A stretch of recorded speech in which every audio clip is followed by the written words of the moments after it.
is there like a OSHA standard that if it reaches a certain point that the workers would have to wear dosimeters or anything like that? There are, and it depends upon the work zone. I can get that information for you. I don't have it in my mind. Right, okay.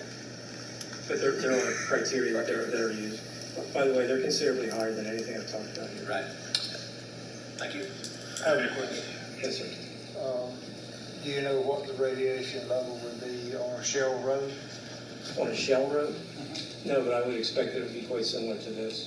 And the reason for that is that radionuclides are present in marine environments. That's why they're present in the phosphate deposits. And so if you measured a shelly deposit on the beach or a shelly deposit on a road, I think you would find numbers that were certainly not zero and probably similar to these numbers. And asphalt pavement? I don't know the answer to that. Okay. Any other questions? Go ahead. Okay.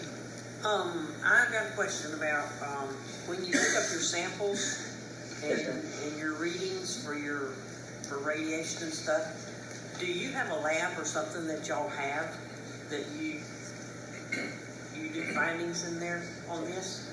I'm going to let somebody else answer that. It has to be done that way, so there certainly is a lab. It can be done in-house or it can be sent out, and I'm not sure which they do. Good afternoon, Commissioners. Devin Lawrence have been sworn in.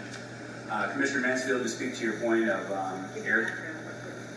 As I mentioned earlier, I am the supervisor for Mosaic's dedicated environmental monitoring team. I have 16 environmental technicians on my staff.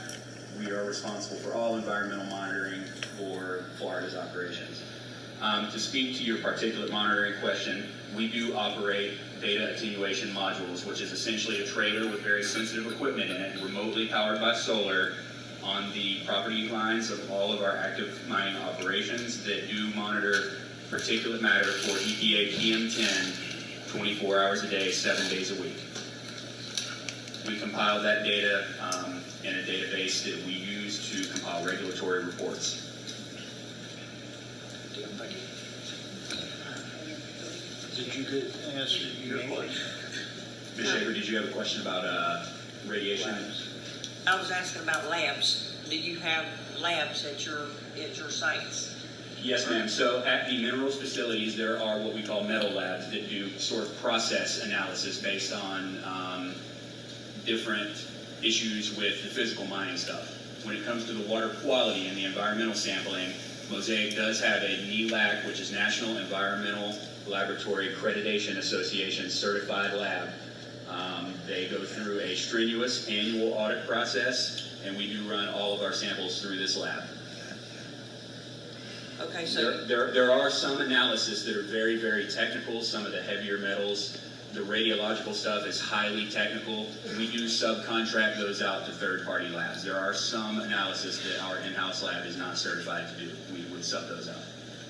okay, so as smart as y'all are, I would assume that maybe somewhere down the line